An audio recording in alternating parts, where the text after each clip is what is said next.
Initiation à l'oxydoréduction. Activité. Nous allons mettre en œuvre des transformations modélisées par des réactions d'oxydoréduction. Nous avons un jardinier bien embêté. Il vient de retrouver dans son grenier un vieux pulvérisateur en fer. Il l'a utilisé pour sulfater son potager avec de la bouillie bordelaise. Il le ressort un mois plus tard afin de renouveler le traitement. Il s'aperçoit qu'il est percé. Proposer une démarche expérimentale pour aider ce jardinier à résoudre ce problème. Alors, nous voyons ici de la bouillie bordelaise, elle est bleue, elle permet de traiter les champignons tels que le mildiou, qui agresse notamment les tomates. Sur la fiche produit de la bouillie bordelaise, nous observons qu'elle est essentiellement constituée de sulfate de cuivre. Nous pouvons mettre en contact une solution de sulfate de cuivre avec du fer métallique, par exemple sous forme de limaille de fer. Alors voici le protocole. Nous allons verser quelques millilitres d'une solution de sulfate de cuivre de concentration 0,10 mol par litre dans un tube à essai et introduire de la poudre de fer dans le même tube à essai, puis agiter vigoureusement. On laissera reposer 5 à 10 minutes, puis on filtrera la solution dans un autre tube à essai. Voici un peu de limaille de fer, à laquelle on rajoute une solution de sulfate de cuivre. On agite vigoureusement. Voilà ce qu'on obtient. La solution de sulfate de cuivre. Et sur les parois, nous voyons de la limaille de fer, mais avec une couleur orangée. Nous allons filtrer la solution à l'aide d'un papier filtre dans un entonnoir. Avant la filtration, observons le contenu du tube à essai. La limaille de fer au fond a une couleur orangée. Donc il y a eu un dépôt dessus.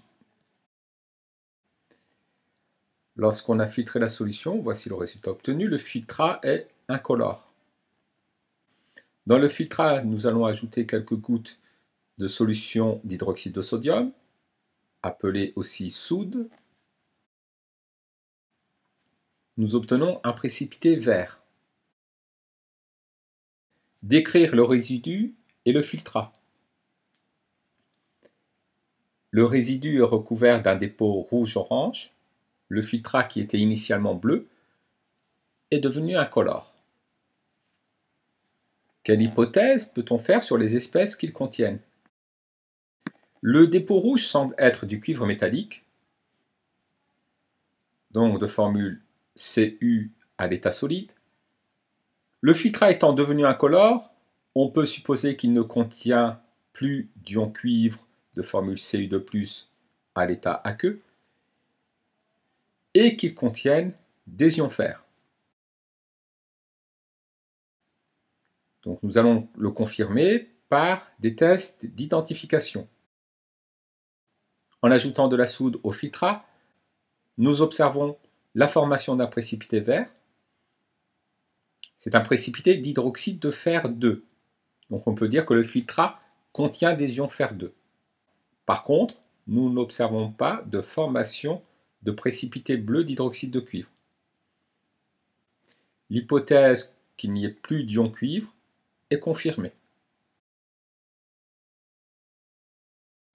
En déduire la nature des réactifs et des produits.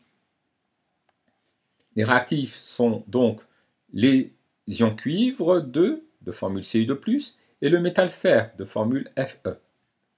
Les produits qui se sont formés sont le cuivre métallique de formule Cu et les ions fer 2 de formule Fe2+. En quelle espèce chimique se transforme le fer? Le métal fer s'est transformé en ion fer 2 de formule Fe2+.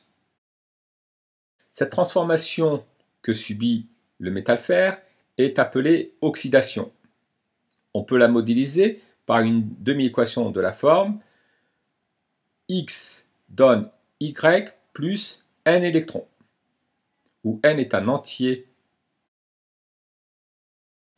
Nous allons donc écrire la demi-équation correspondant à la transformation du fer.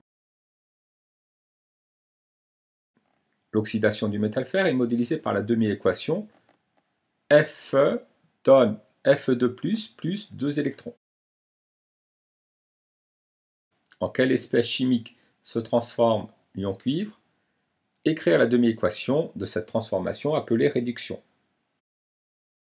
L'ion cuivre est réduit en métal cuivre, de formule Cu.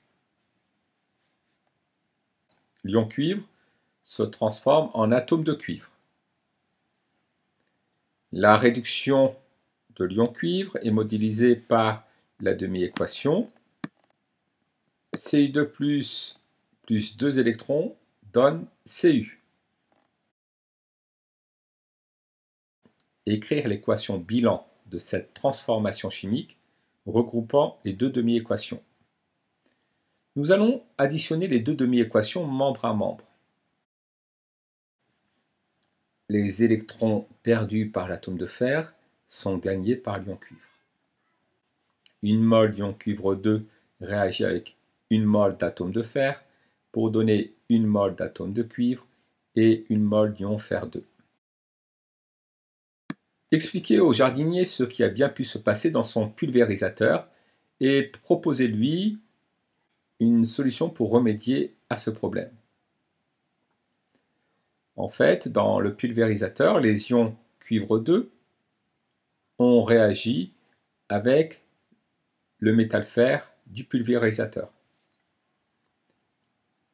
Le fer a subi une oxydation, il a été oxydé par les ions cuivre 2, il s'est transformé en ion fer,